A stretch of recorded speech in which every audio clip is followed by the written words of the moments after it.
hugasan ang iyong puti sa mukha.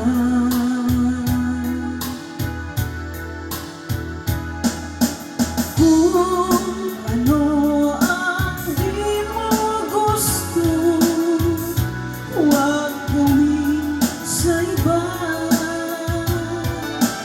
Kung ano ang iyong inuman, ay siya ring gabayan.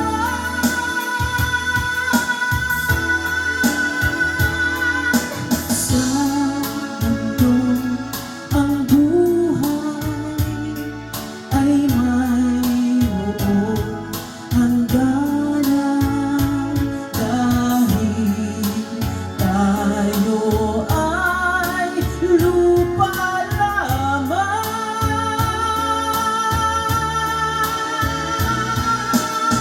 Kaya pilitin mong ika'y magbago, habang may panahong ika'y magbago.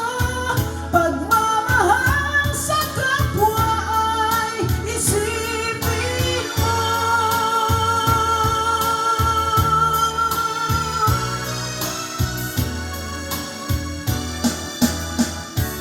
Kung ano